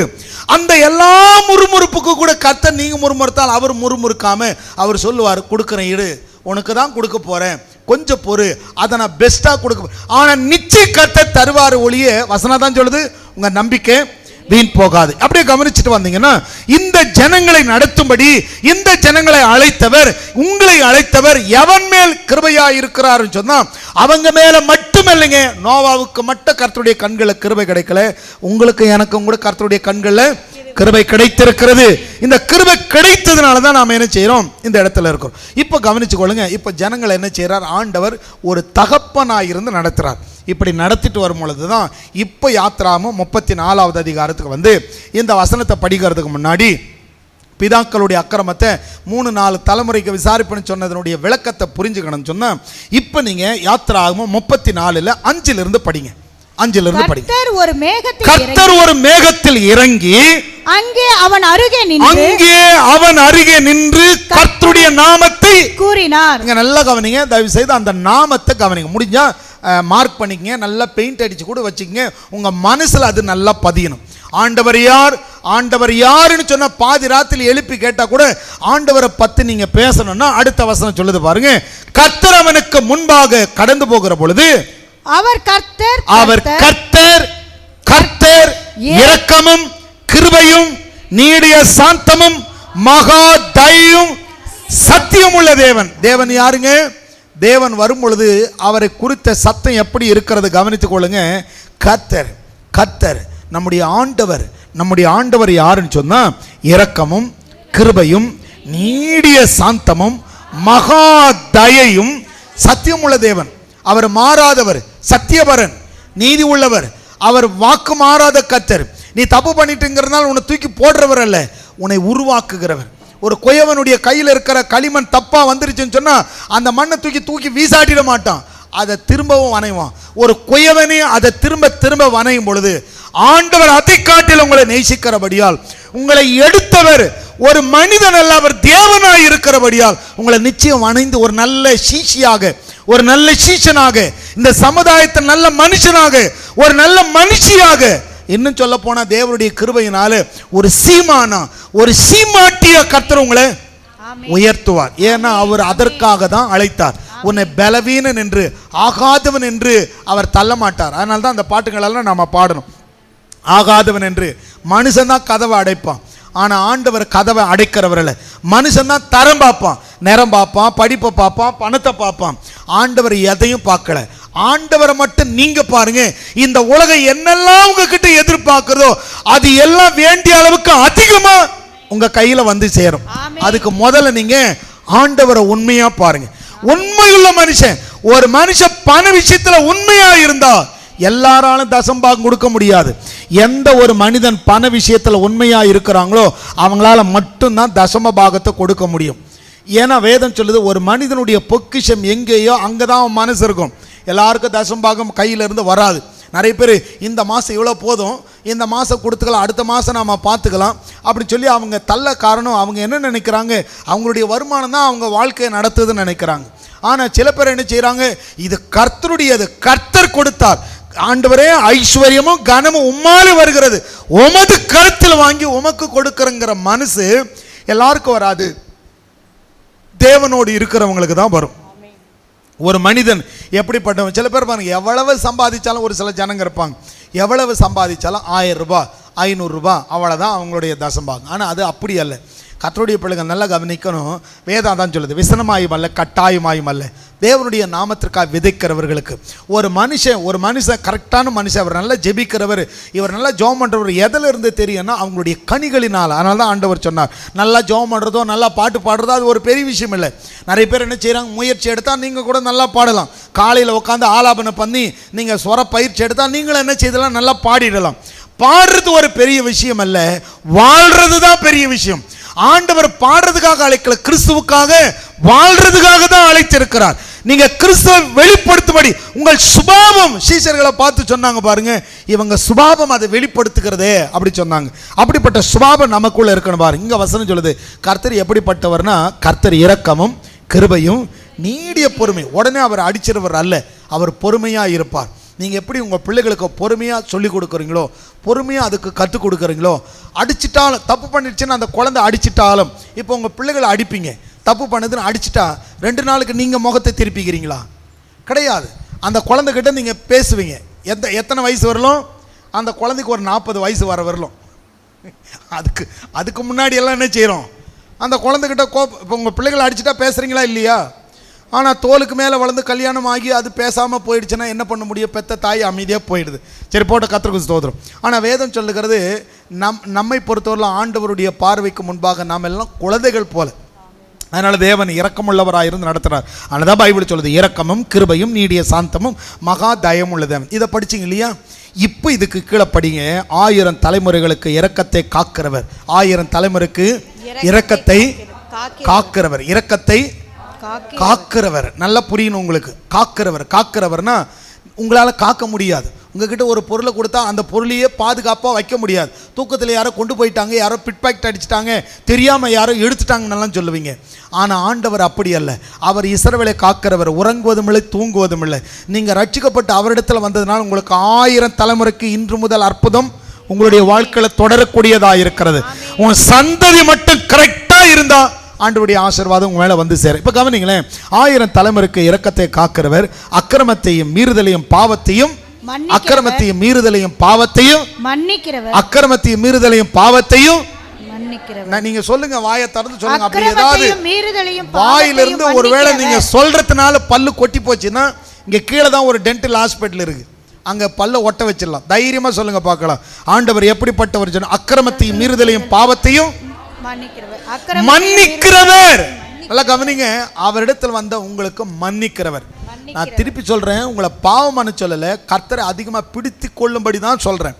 ஏன்னா இதை வச்சு நீங்கள் வேற ஒரு காரியத்தை நீங்கள் தனியாக திங்க் பண்ணக்கூடாது. பாருங்கள், இப்போ கவனித்து பாருங்களேன். ஆண்டவர் அவங்க கிட்ட பேசிட்டு இன்னும் கூட அப்படியே கொஞ்சம் நீங்கள் படிச்சுட்டு வந்தீங்கன்னா உங்களுக்கு நல்லா புரியும். பாருங்கள், மோசே தீவிரமாய் தரை மட்டும் குனிந்து கர்த்தரை பணிந்து கொண்டான். ஏன்னு சொன்னால் அவர் 1000 தலைமுறைக்கு என்னத்தை காக்கிறவர், இரக்கத்தை காக்கிறவர், அக்கிரமத்தை மீறுதலையும் பாவத்தை மன்னிக்கிறவராக இருக்கிறதுனால நல்ல ஆண்டவர்னு சொல்லிட்டு அவன் பணிந்து கொண்டான். இன்னும் கூட நல்லா கவனிங்களேன். ஒருவேளை நீங்கள் யோசிக்கலாம், என்ன பிரதர் 3 தலைமுறைக்கு நியாயம் விசாரிப்புன்னு சொல்லியிருக்கிறாரு. நாங்கள் ஒரு சிலரை பார்க்குறோமே, அவங்க அப்பா அம்மா பண்ண பாவத்தால் தான் இவங்கெல்லாம் இப்படி இருக்கிறாங்க.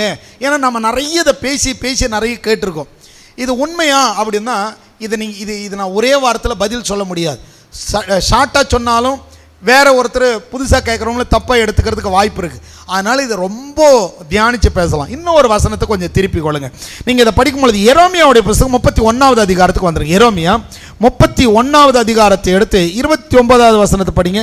பிதாக்கள் திராட்சை காய்களை தின்றார்கள், பிள்ளைகளின் பற்கள் கூசி போயின என்று அந்நாட்களில் சொல்ல மாட்டார்கள். ஒரு பழமொழி இருந்துச்சா, முதல்ல பழமொழி இருந்துச்சு, பிதாக்கள் சாப்பிட்டாங்க, பிள்ளைகள் பல்லு கூசி போயிட்டுன்னு சொன்னாங்களாம்.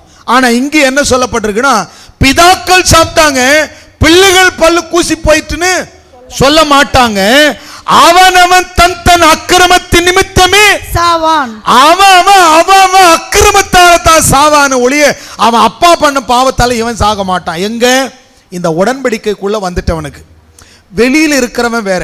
வெளியில் அவன் லஞ்சம் வாங்கி அநியாய சம்பாதிச்சு சாபத்தின் பணத்தை கொண்டு வந்து வச்சிருந்தா அவன் வீட்டில் சாபம் தான் நடக்கும். சாபத்தின் பணம் இருந்தா அவன் வீட்டுக்கு சாபம் தான் உண்டு. ஆனா அந்த சபிக்கப்பட்ட வீட்டிலிருந்து ஒருத்தன் ஆண்டவரை ஏற்றுக்கொண்டு இங்க ஆண்டவருக்குள்ள வந்துட்டான்னு சொன்னா அவன் ஆண்டவருக்குள்ளே வந்தால் என்ன நடக்கும் தெரியுமா? ரட்சிக்கப்பட்ட ஆண்டவருக்குள்ளே வந்துட்டா, ஆண்டவரே ஒரு மனிதனிடத்தில் அநியாயமாக நான் வாங்கியிருந்தா அதை நான் என்ன செய்துறேன், இங்கே மன மாற்றமே வந்துடும். அந்த மாற்றம் அவனை மாத்திரம். ஆனால் நீங்கள் நினைக்கிற மாதிரி திருடிட்டு வந்து கூட இங்கே ஜம்முன்னு உட்காந்து ஏசுன்னு சொன்னால் அப்படியே தப்பிச்சுக்கலாம். அந்த அர்த்தம் கிடையாதுங்க. கர்த்தருக்கு ஸ்தோத்திரம். ஆனால் நல்லா கவனித்துக் கொள்ளுங்க. பாவத்தின் சம்பளம். ஒரு சிலர் வீட்டுக்கு பணத்தை சேர்க்கறன்னு சொல்லி ஊரார் சாபத்தை சேர்த்து வச்சிருப்பாங்க. அந்த வீட்டில் சாபம் இருக்குமான்னு சொன்னா அவன் பண்ண பாவமே அவன் வாசப்படியில் படுத்திருக்கும். ஆனால் இங்கே நான் சொல்றது என்னன்னு சொன்னா, ஒரு பாவியான குடும்பத்திலிருந்து ஒரு மனுஷன் ஆண்டவரை ஏற்றுக்கிட்டு உள்ள வந்தா அந்த அநீதியானதை தொடமாட்டான், பாவத்தினால் வந்ததை தொடமாட்டான். இது சாபத்தினுடைய இது எனக்கு வேண்டான்னு சொல்லிட்டு கர்த்தர் என்னை ஆசீர்வதிப்பார். ஆபிரகாம் சொல்றான் இல்லையா, நீ என்ன ஆசீர்வதிச்சேன்னு சொல்லாதபடி என் ஆண்டவர் எனக்கு என்ன செய்வார். அதனால தான் இங்கே வசனம் சொல்லுது, ஒரு மனுஷனுடைய வாழ்க்கையில் கிறிஸ்துவுக்குள்ளே வந்துட்டா பிரச்சனை என்னன்னு சொன்னால், இங்கே வந்து உங்கள் பெற்றோர் பாவத்தினால் உங்களுக்கு தீமை வர்றதில்லை. இங்கே என்ன நடக்குதுன்னா, அவன் தன் அக்கிரமத்தின் நிமித்தமே சாவான். எந்த மனுஷன் திராட்சை காய்களை தின்பானோ அவனுடைய பற்களே கூசி போகும். நீ பண்ண தப்பு உன் மேலதான் வருமே ஒழியே உன் பிள்ளைக்கு போய் சேராது. ரட்சிக்கப்பட்டவர்களுக்குள்ள இருக்கிற உங்களுக்கு, ஒருவேளை உங்களுக்குள்ள ஏதாவது உங்கள் பிள்ளைக்கு குழந்தை பிறக்காமல் இருந்தால், ஒருவேளை நீங்கள் சீக்கிரத்தில் வீடு வாங்காமல் இருந்தால், ஒருவேளை வேறு ஏதாவது இருந்தால், நம்ம வீட்டில் யாராவது ஏதாவது பாவம் பண்ணிட்டாங்களோ பயப்படாதீங்க. ஒரு பாவம் இல்லை, கவலைப்படாதீங்க. கர்த்தர் ஆண்டவரிடத்தில் வந்ததுனால உங்களுடைய பாவங்களை எல்லாம் அவர் மன்னித்து உங்களை அவருடைய பிள்ளைகளாய் அவருடைய சமூகத்தில் உங்களை கொண்டு வந்துட்டாரு. நீங்கள் கர்த்தருடைய கரத்தில் இருக்கிறீங்க, பயப்படாதீங்க. கர்த்தருக்கு ஸ்தோத்திரம். கர்த்தர் நல்லவர். உங்களுக்கு புரிய நினைக்கிறேன். இப்போ நீங்கள் வாசிங்க பார்க்கலாம். இப்போ யாத்ராம் புஸ்தகம் நாம அந்த வீட்டை பகுதிக்கு திருப்பி வந்துருங்க. அந்த பகுதியில் கை வச்சுங்க. யாத்ராம் 34:7 படிச்சுட்டு இருக்கோம் இல்லையா? வசனம் சொல்லுகிறபடி, பிதாக்கள் செய்த அக்கிரமத்தை பிள்ளைகளிடத்திலும் பிள்ளைகளுடைய பிள்ளைகளிடத்திலும் 3ஆம் 4ஆம் தலைமுறை மட்டும் விசாரிக்கிறவர் என்று கூறினார். அப்படி சொன்ன வசனத்தை அவர் இரக்கம் காண்பிச்சு அவர்களை எப்படி மீட்பாருங்கிறத குறித்து தான் படிச்சுட்டு இருக்கோம். இப்போ நீங்க 10ஆம் வசனத்தை கொஞ்சம் படிங்களேன், இன்னும் நல்லா புரியும் பாருங்க. அதற்கு அவர் இதோ நான் ஒரு உடன்படிக்கையை பண்ணுகிறேன். யாரிடத்துல? அவரிடத்தில் வந்தவர்களுக்கு. இப்ப இந்த இடத்துல இருக்கிற உங்களுக்கும் எனக்கு தான் வேதம் சொல்லுது, நான் ஒரு உடன்படிக்கை பண்ணுகிறேன். யாருக்கு உடன்படிக்கை? ஆண்டவருக்கும். வருதா பாரு வாயில, ஆண்டவருக்கும் எனக்கும். தேவனுக்கு நமக்கு ஒரு உடன்படிக்கை. மோசே கிட்ட சொல்றார். மோசே கிட்ட சொன்னதுதான் இன்னைக்கு நமக்கு கிட்ட சொல்றார். நமக்கு வேதம் அதான் கற்றுக் கொடுக்கிறது. தேவன் எப்படிப்பட்டவர் சொன்னா, அவர் ஒரு உடன்படிக்கை பண்றார். இந்த உடன்படிக்கை எப்படி இருக்குன்னு சொல்லி நீங்களே கவனிங்க. வசனம் சொல்லுது, அதற்கு அவர் இதோ நான் ஒரு உடன்படிக்கை பண்ணுகிறேன். பூமி எங்கும் எந்த ஜாதிகளிடத்திலும் செய்யப்படாத அதிசயங்களை உன் ஜனங்கள் உன் எல்லாருக்கு முன்பாக செய்வேன். உன்னோடு கூட இருக்கிற ஜனங்கள் எல்லாரும் கர்த்தருடைய செய்கையை காண்பார்கள். உன்னோடு கூட இருந்து நான் செய்கிற காரியம் பயங்கரமா. இந்த வசனத்தின்படி உங்களை பார்த்தவங்க, ஆமாங்க இவங்க ஞாயிற்றுக்கிழமை நான் பார்த்திருக்கிறேன், பைபிள் எடுத்துட்டு குடும்பமா போனாங்க, ஆண்டவரை தேடினாங்க, சபையில போய் உட்கார்ந்தாங்க, ஜெபித்தாங்க. தேவன் இவர்களுக்கு கிரகிக்க முடியாத பெரிய காரியங்களை செய்தார் என்று இந்த ஊரார் சொல்லுவாங்க, உங்களை சுற்றி உள்ளவர்கள் சொல்லுவார்கள். தேவன் அந்த உடன்படிக்கையை நிறைவேற்றுவார். எல்லாரும் சொல்லுங்க, எல்லாரும் உங்க பக்கத்தில் உள்ள கைகளை பிடிச்சு சொல்லுங்க, ஆண்டவர் உங்களோடு கூட இருந்து செய்கிற காரியம் பயங்கரமா இருக்கும். கர்த்தர் நாமத்துக்கு மகிமை உண்டாகட்டும். இப்போ உங்களுக்கு புரியுதா? அந்த வசனத்தை பிடிச்சிங்க இல்லையா? ஏன் உங்களுக்கு பக்கத்தில் சொல்ல நீங்கள் அவங்கள பார்த்து சொன்னீங்க, அவங்க உங்களை பார்த்து சொன்னாங்க.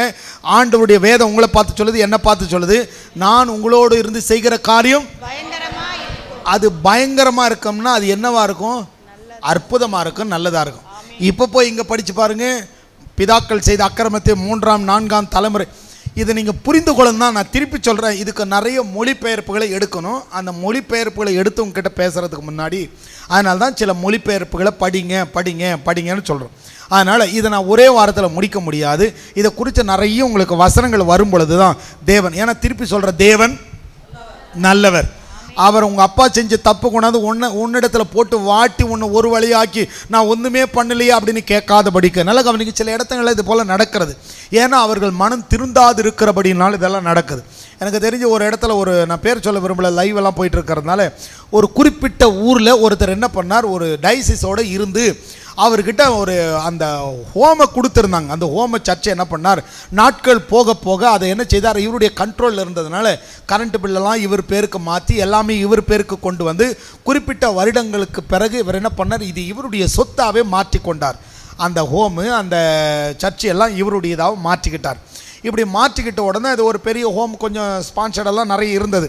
அவர் என்ன பண்ணார், இப்படி துணிகரமாக இதை அது டைசிஸ் கேட்கும்போது இதெல்லாம் உனது கிடையாது என்னுடையது பாருன்னு சொல்லி எல்லாம் பத்திரம் பண்ணி எல்லாம் தைரியமாக வச்சுருந்தார். அவருக்கு மனைவி இருந்தாங்க, அவருடைய மனைவி இறந்து போயிட்டாங்க. ஒரே ஒரு ஆம்பளை பையன் இருந்தான், அந்த பையனுக்கு தான் இந்த சொத்துன்னு வச்சுருந்தார். ஃபஸ்ட்டு கொரோனா வந்தப்போ அந்த கொரோனாவில் அந்த பையன் செத்து போயிட்டான், மனைவியும் போயிடுச்சு, பையனும் போயிட்டான். அவங்களுக்கு ஒரே பையன் தான், வேறு யாருமே கிடையாது. அந்த ஹோமில் இருந்த அந்த அநாத பிள்ளைகளுடைய வருமானத்தை எல்லாம் வச்சு என்னெல்லாம் சொத்து சேர்த்தாங்களோ அந்த சொத்து எந்த பையனுக்கு சேர்த்து வச்சானோ அந்த பையனை இன்றைக்கி இல்லை. இன்றைக்கி அந்த ஹோமை என்ன பண்ணுறதுன்னு தெரியல. ஏன்னு சொன்னால் இது பாவத்தின் சம்பளம். அதனால தான் ஏழைகளுக்கு விரோதமாக, அனாதைகளுக்கு விரோதமாக, விதவிகளுக்கு விரோதமாக, இவங்களுக்கு விரோதமாக யார் யார் என்னென்ன செய்கிறாங்களோ அது அவங்க மேலேயே வந்து விழும். அனாதைகள், திக்கற்றவர்கள், இவர்களுக்கு ஆண்டவர் பெரிய பாதுகாப்பு. பாருங்க, ஒரு விதவை போய் ஆண்டவரேன்னு அழுதுட்டாங்கன்னா அந்த ஜெபத்துக்கு நிச்சயம் ஆண்டவர் பதில் கொடுப்பார். ஒரு ஏழை போய் ஆண்டவரே என்னை ஏமாத்திட்டான்னு அழுதான்னா அந்த சாபம் அவர்கள் மேலே வந்து சேரணும். ஏமாத்துருவேன் துணிகரமா, நான் ஏமாத்திட்டேன், நான் அது அவங்ககிட்ட இருந்து எங்கிட்ட இருந்து வாங்க முடியாது அப்படின்னு தைரியமாக பேசிக்கிட்டு இருக்கலாம். ஆனால் நாள் ஒன்று வரும், கவனிங்க, கர்த்தருக்கு ஸ்தோத்திரம். அதான் உங்களுக்கு போன வாரத்தில் கூட யோசேப்பு குறித்து பேசும்போது சொன்னேன். ஏமாற்றினவனுங்க அப்படியே தான் இருந்தானுங்க. ஆனால் ஏமாந்தவன் எப்படி இருக்கான், அவனுங்களுக்கு எல்லாருக்கும் முன்னாடி அவனுங்களை போஷிக்கிற அளவில் இருக்கிறான். ஏமாறப்பட்டவனுக்கு இவன் தான் சகோதரன் தெரியுது, ஆனா ஏமாற்றினவர்களுக்கு இவன் நம்முடைய சகோதரன் தெரியல. ஏன்னு சொன்னா இவர்கள் வஞ்சகத்தால் அப்படியே இருக்கிறாங்க.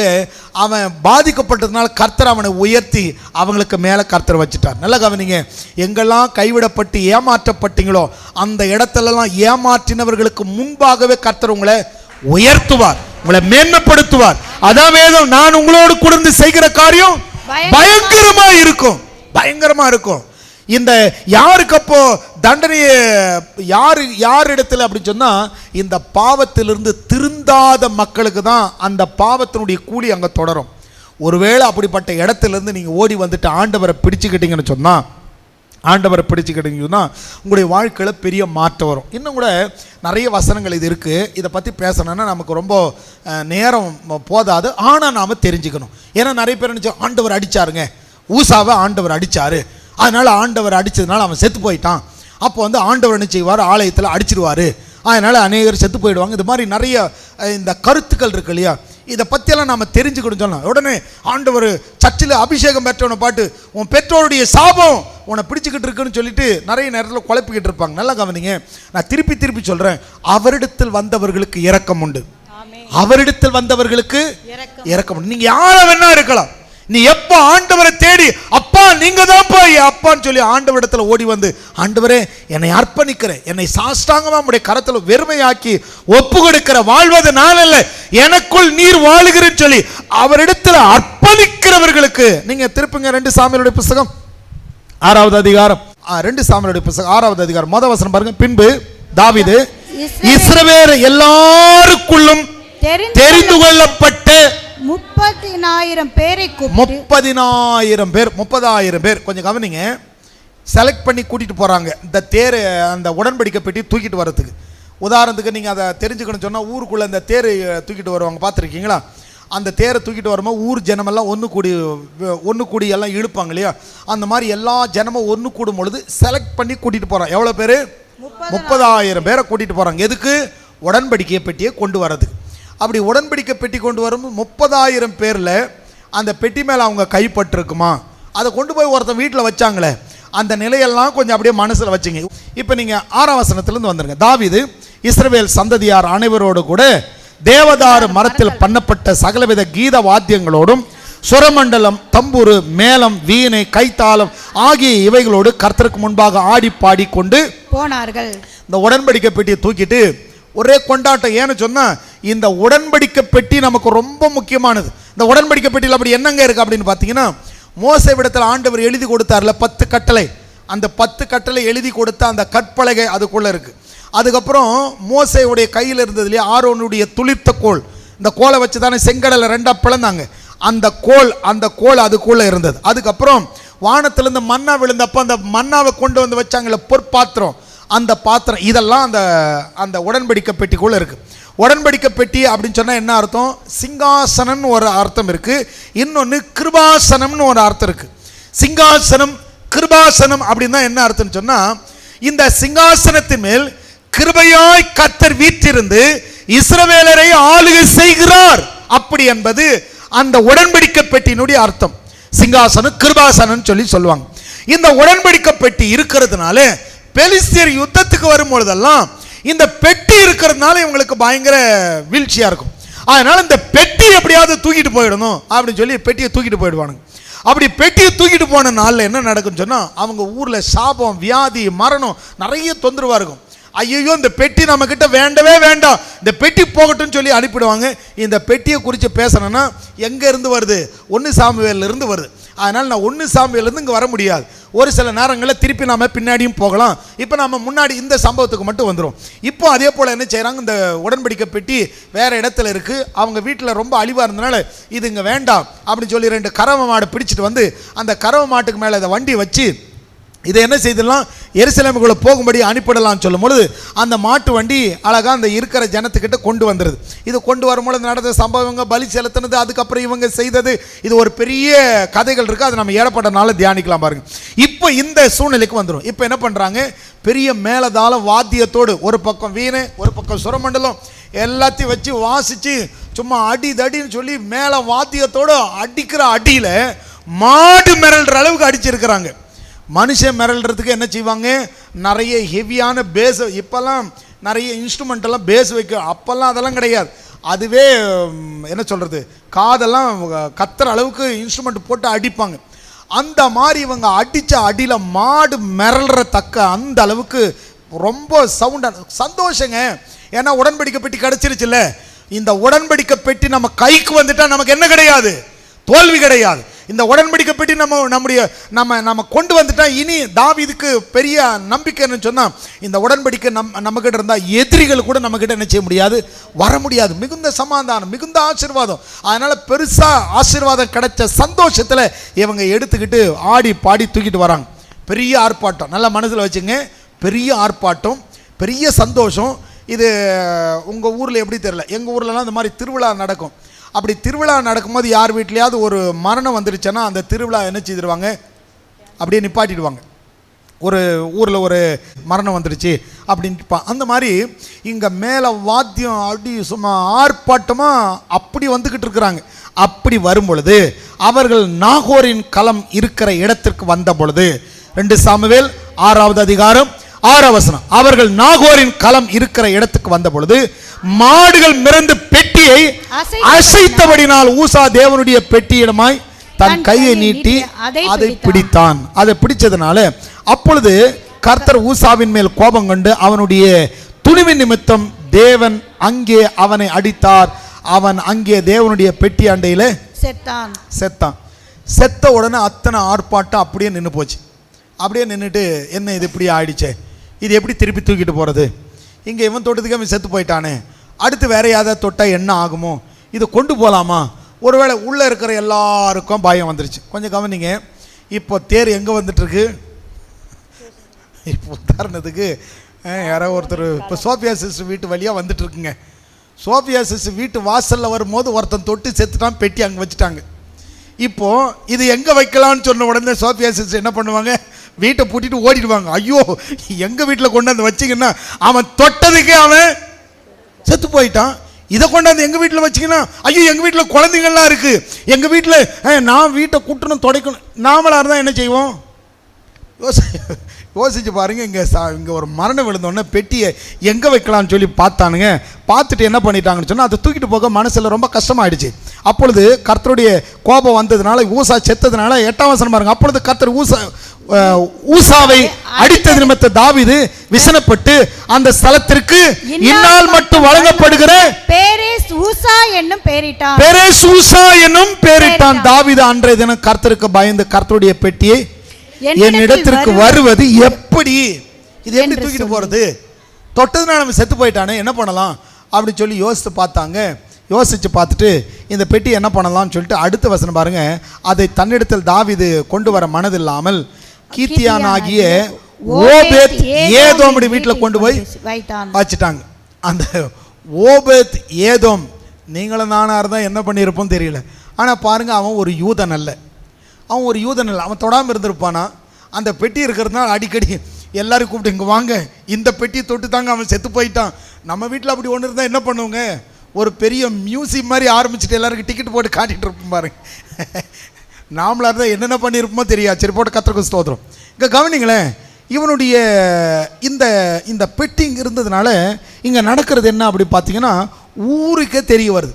இவன் ஒரு சாதாரண ஆள், இவன் ஒரு சாதாரணமான மனிதன், இவன் ஒரு சாதாரணமான மனுஷனாக இருந்து இவனுடைய வாழ்க்கையில் வர்ற ஆசீர்வாதங்களை கவனித்து பார்த்தீங்கன்னா, கர்த்தருடைய பெட்டி கீர்த்தியனாகிய ஓபேத் ஏதோமின் வீட்டில் 3 மாதம் இருக்கையில் கர்த்தர் ஓபேத் ஏதோம் அவன் வீட்டாரை அவனையும் கர்த்தர் ஆசீர்வதித்தார். அவனுடைய அதாவது தேவனுடைய பெட்டியின் மீது கர்த்தர் ஓபேத் ஏதோமின் வீட்டையும் அவனுக்குண்டான எல்லாவற்றையும் ஆசீர்வதித்தார் என்று தாவீது ராஜாவுக்கு அறிவிக்கப்பட்டது. அப்பொழுது தாவீது தேவனுடைய பெட்டியை ஓபேத் ஏதோமின் வீட்டிலிருந்து தாவீது நகரத்துக்கு மகிழ்ச்சியுடனே கொண்டு வந்தான். கேள்விப்பட்டான், ஐயோ அந்த பெட்டி அங்க இருக்கு, அவன் வீடு வேற விதமா ஆசீர்வாதமா இருக்கு. அவன் மட்டும் இல்ல, அவன் பிள்ளைங்க, அவனுடைய சொத்து, 3 மாசத்திலே அவன் வேற ஆள் ஆயிட்டாங்க. ஆளே பலபலன் ஆயிட்டான், பெரிய பணக்காரன் ஆயிட்டாங்கிற பேர். அதாவது இன்னைக்கு ஒரு விஷயம் ஈஸியாக பரவிடும், அன்னைக்கு ஈஸியாக பரவாது. அப்போ பெரிய அற்புதம் நடந்தால் பேசும் பொருளானாதான். நீங்கள் சும்மா இருக்கும்போது யாரும் ஒன்றும் சொல்ல மாட்டாங்க. நீங்கள் இப்போ குருராஜ் பிரதர் போயிட்டு ஒரு செகண்ட் ஹேண்டில் ஒரு கார் வாங்கிட்டு வந்தார்னு வச்சுங்க, ஒரு கார் ஒன்று வாங்கிட்டு வந்திருக்காங்க, அது ஸ்டார்ட் ஆகாமல் நின்றுட்டு இருக்குதான் அப்படி சொல்லி அது ஒரு பெருசாக பேச மாட்டாங்க. இதை குருராஜ் பிரதர் போய் ஒரு பென்ஸ் கார் வாங்கிட்டு வந்து, பார்த்தியா பென்ஸ் உங்களுக்கு தேவையா, போயிட்டு யாராருக்கும் ஃபோன் போட முடியுமோ, இது உங்களுக்கு தேவையா மதனி, விஷயம் தெரியுமா, இவரு இந்த பென்ஸ் கார் அதுக்கு பெட்ரோல் ஊற்ற முடியுமா, உடனே பாருங்க எல்லாத்துக்கும் ஃபோன் போயிட்டு இருக்கும். வாழ்க்கையில் நாம் மேலே சாதாரணமாக இருக்கும்போது பேச மாட்டாங்க, மேலே அவங்க ஆச்சரியப்படும்படி காரியம் வந்துட்டா கழுத மேலே சேலம் கட்டி அடுத்த ஊரில் போய் சொல்லிட்டு வருவான். இந்த மாதிரி சொல்லி எங்கே போயிடுச்சு அது, இவங்க தூக்கிட்டு போக வேண்டியது ரொம்ப தூரங்க. இன்னொரு நாளைக்கு இந்த மேப் மாதிரி போட்டு பார்க்கலாம், எது எங்கெங்கே இருக்குன்னு சொல்லி. இந்த உடன்படிக்கை பெட்டி எங்கெங்கே போச்சுன்ற மேப் பார்த்தோம்னா இதுக்கும் அதுக்கும் எவ்வளோ தூரம்னு சொல்லி இன்னொரு நாளைக்கு சொல்கிறேன். அதை நான் நோட் பண்ணி வச்சிருக்கிற இடையில சொல்கிறேன். இப்போ இங்கே கவனிச்சுக்கொள்ள, நம்ம சும்மா வேகமாக நம்ம செய்தி முடிக்கணும், அதனால் கர்த்தருடைய வார்த்தைக்குள்ளே வரலாம். தேவன் அடிக்கிறவர் அல்லங்கிறதுக்காக இதெல்லாம் பேசிக்கிட்டு இருக்கிறேன். இதெல்லாம் கவனிக்கணும்னா ஒரே வாரத்தில் முடிக்க முடியாது. அவர் நியாயம் விசாரிக்கிறார், அவர் அடிக்கிறாரு, அதனால் செத்து போயிடுவாங்கன்னு சொல்கிறதுக்கெல்லாம் நான் உங்களுக்கு வசனம் சொல்கிறேன் பாருங்க.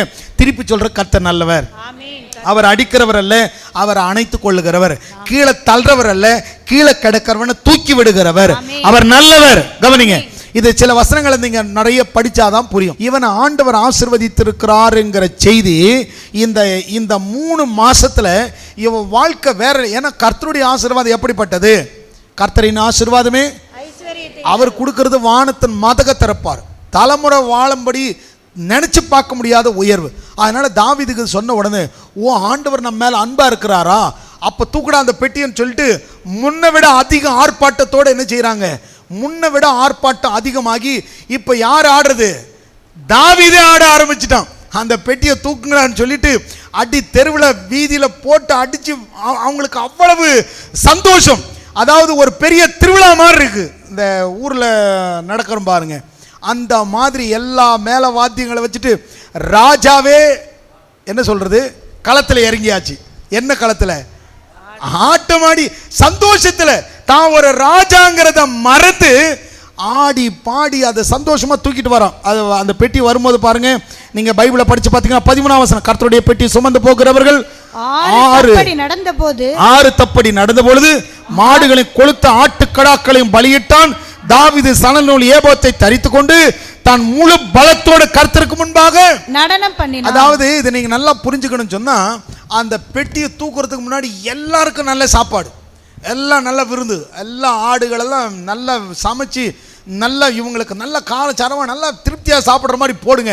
எதுக்கு, சாப்பிட்டுட்டு நல்லா ஆடி பாடி சந்தோஷமா ஒரு நீங்க ஊருக்குள்ளெல்லாம் அப்படி நடக்கும் பார்த்துருக்கீங்களா, அந்த மாதிரி இவங்க என்ன செய்கிறாங்க, செலிப்ரேட் பண்ணி நல்ல விருந்து கொடுத்து, ராஜாவுடைய விருந்து, ராஜாவுடைய செலவு, இவங்க செலவு கிடையாது.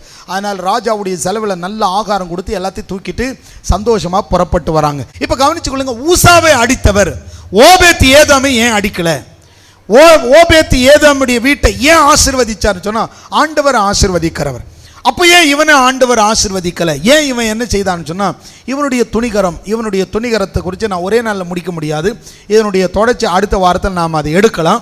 ஏன் இதோட நான் நிறுத்துறேன்னு சொன்னால் நாம் தேவன் நல்லவர் அந்த வெளிப்பாடிலே போவோம் திருப்பி. ஏன்னா அடுத்த வாரம் இதை குறித்து எடுக்கும்போது நிறைய நமக்கு தெரிய வரும். அப்போ கவனித்துக் கொள்ளுங்க, நான் திருப்பி சொல்கிறேன், கர்த்தர் ஆசீர்வதிக்கிறவர். அந்த ஓபேத் ஏதோம் யாருன்னு சொன்னால் இந்த கர்த்தருடைய பெட்டியை பார்த்து நீங்கள நான் பயப்படும் பாரு, அந்த மாதிரி அவன் பயப்படலை. அவன் என்ன நினச்சான்னு சொன்னால் இது கர்த்தருடையது, தேவனுக்கு பரிசுத்தமானது. அவனுடைய மனதில் அந்த பெட்டியை குறித்ததான உயர்வான எண்ணங்கள் இருந்தது. எனக்கு நமக்கு கூட தேவன் பெரியவர், இந்த உலகத்தையே உண்டாக்கினவர், அசாதாரணமான காரியத்தை செய்கிறவர். அவருடைய பெட்டி என் வீட்டில் இருக்குதுங்கிறது போல அவருடைய பிரசன்னமே என் சரீரத்துக்குள்ள இருக்குன்னு எந்த ஒரு மனுஷன் விசுவாசிக்கிறானோ அந்த மனுஷன் யாரா இருந்தாலும் 3 மாசத்துல அல்ல 3 நிமிஷத்துல அவருடைய வாழ்க்கையை உயர்த்த கர்த்தர் நல்லவராயிருக்கிறார். அந்த ஓபேத் ஏதோமை போலதான் இயேசுடைய பெட்டி வைப்பதற்கு இடம் கொடுத்தது போல அவருடைய வருகைக்கு தான் இடத்தை கொடுத்து தன்னையே அர்ப்பணித்து இயேசுவை எனக்குள்ள வாரும், இந்த பெட்டியை இங்கு வச்சுட்டு போங்கன்னு சொல்லி யார் அவருக்கு திறந்த வாசலை திறந்து கொடுத்தார்களோ அவர்களும் அவர்களுடைய சந்ததியும் ஆசீர்வாதமா தான் இருக்கும். தேவன் ஆசீர்வதிக்கிறவர். அல்லேலூயா. அப்படிப்பட்ட ஆசீர்வாதத்தை உங்களுக்கு கொடுக்கதான் இயேசு கிறிஸ்து இந்த உலகத்தில் வந்து புறஜாதியா இருக்கிற நீங்களும் நானும் அவருடைய அன்புக்குள்ள இளைப்பாறுதலுக்குள்ள கடந்து போகும்படி நமக்கெல்லாம் அப்பா பிதாவே என்று அழைக்கக்கூடிய புத்திர சுவிகாரத்தை கொடுத்தார். ஒருவேளை அந்த நம்பிக்கை வராதபடி சந்தேகம் உங்களுக்குள்ள வந்துடக்கூடாதுங்கிறதுக்காக தான் அவர் அப்பத்தை எடுத்து ஸ்தோத்திரம் பண்ணி அதை அவர்களுக்கு கொடுத்து, இது உங்களுக்காக அடிக்கப்பட்ட என் சரீரம், இதை பார்க்கும் பொழுதெல்லாம் நான் மீட்கப்பட்டிருக்கிறேன், நான் இயேசுவின் இரத்தத்தால் மீட்கப்பட்டிருக்கிறேன், என் சாபத்தையும் என்னுடைய நோய்களையும் இயேசு சிலுவையில் சுமந்து தீர்த்தார், நான் ரட்சிக்கப்பட்டிருக்கிற அந்த உணர்வோடு நீங்க வாழணுங்கிறதுக்காக தான். ஆனால் நாம கவனிக்க வேண்டியது, நம்முடைய மனதில் வர வேண்டியது, ஒவ்வொருவருக்கும் புரிய வேண்டியது, என் ஆண்டவர் நல்லவர், அவரிடத்தில் வந்த ஒருவரையும் அவர் வெறுமையாய் அனுப்ப மாட்டார். உங்களுக்கு எனக்கு சொல்லப்பட்டபடி தேவன் கிரகிக்க முடியாத பெரிய காரியங்களை அவர் செய்வார். அதை நீங்கள் பெற்றுக்கொள்ளணுங்கிறதுக்காக தான் பிள்ளைகள் என்கிற அதிகாரத்தை தேவன் நமக்கு கொடுத்தார். எழுந்து நிற்கலாம், எழுந்து நின்று ஆண்டவரை நோக்கி ஜெபிக்கலாம். ஆண்டவரே, நீர் நல்லவராய் இருக்கிறீரப்பா, நீர் நல்ல ஆண்டவர், நீர் இரக்கமுள்ள தேவன், நீர் அன்புள்ளவர், நீர் கிருபை உள்ளவர், இரக்கமும் மன உருக்கமும் நீடிய சாந்தமும் மிகுந்த தயவுள்ள கர்த்தர் நீர் ஆண்டவரே. எத்தனை பேர் சொல்ல முடியும்? ஆண்டவரே, நானுமே விசுவாசிக்கிறேன். ஆண்டவரே, நீர் பெரியவரப்பா, கிரகிக்க முடியாத பெரிய காரியங்களை செய்கிற நல்ல ஆண்டவர் நீர். ஒவ்வொரு நாளும் ஆண்டவர் நோக்கி சொல்லுவோம், ஆண்டவர் நோக்கி சொல்லலாம். ஓபேத் ஏதோமினுடைய வீட்டை ஆசீர்வதித்த கர்த்தர் இன்றைக்கு உங்க வீட்டை கர்த்தர் ஆசீர்வதிப்பார். ஓபேத் ஏதோமுடைய அவனுடைய எல்லாவற்றையும், அவனுக்கு உண்டான எல்லாவற்றையும் ஆசீர்வதித்தவர் உங்களுக்கு உண்டான எல்லாவற்றையும் ஆசீர்வதிப்பார். உங்கள் வேலை ஸ்தலத்தை ஆசீர்வதிப்பார், நீங்கள் கையிட்டு செய்கிற வேலைகளை ஆசீர்வதிப்பார், உங்கள் பிள்ளைகளை ஆசீர்வதிப்பார். தேவனுடைய கிருபாசன பெட்டியின் நிமித்தம் ஓபேத் ஏதோமுடைய வீட்டையும் அவனுக்குண்டான எல்லாவற்றையும் கர்த்தர் ஆசீர்வதித்தது போல அவருடைய கிருபை உங்கள் மேல் இருக்கிறபடியால், அவருடைய ரத்தம் உங்கள் மேல் தெளிக்கப்பட்டு இருக்கிறபடியால், அவர் உங்களுக்குள்ள வாசமாய் இருக்கிறபடியால் உங்களையும், உங்கள் மனைவி, உங்கள் புருஷன், உங்கள் குழந்தைகள், உங்கள் சம்பத்து, உங்கள் வீடு, உங்கள் வாகனம் எல்லாவற்றையும் வேலியடைத்து கர்த்தர் பாதுகாக்க வல்லவர். அவர் உங்கள் போக்கையும் வரத்தை இது முதற்கொண்டு என்றென்றைக்கு காக்க அவர் வல்லவர். அவர் நல்ல மேய்ப்பனாய் இருக்கிறபடியால் ஒருபோதும் உங்களை தாழ்ச்சியடை விடவே மாட்டார். அவர் நமக்காக சாபமானார். ஆண்டவரை நோக்கி ஜெபிக்கலாமா? நல்ல ஆண்டவரே, நல்ல பிதாவே, கிருபையுள்ள தேவனே, இரக்கமுள்ள ஆண்டவரே, உம்முடைய நாமத்தை துதிக்கிறோம், உமக்கு நன்றி செலுத்துகிறோம். ஆண்டவரே, நீர் ஆசீர்வதிக்கிற தேவன் அப்பா. ஓபேத் ஏதோம் எப்படி தான் வீட்டை ஆண்டவருக்கு கொடுத்தது போல நாங்கள் எங்கள் சரீரத்தையே உம்முடைய கரத்தில் அர்ப்பணிக்கிறோம். கர்த்தர் நல்லவர், நீர் பெரியவர் ஆண்டவர், உம்முடைய கரத்தில் எங்களை ஒப்பு கொடுக்கும். 1000 தலைமுறைக்கு இரக்கத்தை காக்கிறவர் நீர். என் சமூகம் உனக்கு முன்பாக செல்லும் என்று சொல்ல முடிய சமூகத்தை எங்களுக்கு முன்பாக ஆண்டவர் முன்னும் பின்னும் வலதுபுறத்தில் இடதுபுறத்தில் எங்களை கிருபையினால் பாதுகாக்கிற தேவன் நீர். இஸ்ரவேலர்களுக்கு மேக ஸ்தம்பமாய் அக்னி ஸ்தம்பமாய் இருந்தது போல நீர் எங்களுக்கு இரக்கமும் கிருபையும் நிறைந்தவராய், சத்தியம் உள்ளவராய், தயபரராய், முன் செல்லுகிறவராய், தடைகளை தகர்த்து போடுகிறவராய், சுகம் கொடுக்கிறவராய், பலன் கொடுக்கிறவராய், ஆசீர்வதிக்கிறவராய் இருந்து வழி நடத்துகிற எல்லா நடத்துதல்களுக்காக நன்றி சொல்லுகிறோம். நீர் நல்லவர் ஆண்டவரே, ஆளுகை செய்யும் ஆசீர்வதி. தேவாதி தேவனுடைய கரத்தில் எங்களை ஒப்பு கொடுக்கிறோம். சர்வ வல்லமையுள்ள தேவனுடைய கரத்தில் எங்களை அர்ப்பணிக்கிறோம் ஆண்டவரே. நீர் எங்களை காத்து நடத்துவீராக. உடைய நாமத்து நிமித்த உயர்வை காண கிருபைத்தார். பொருளாதாரத்தில் ஆவிக்குரியதில் பெருக்கத்தை காண கிருபைத்தார். நீர் எங்களை ஆசீர்வதிக்கிறவர். அர்ப்பணிக்கிறோம். ஆளுகை செய்யும் ஆசீர்வதி. இயேசு கிறிஸ்துவின் நாமத்தில் பிதாவே, ஆமென்.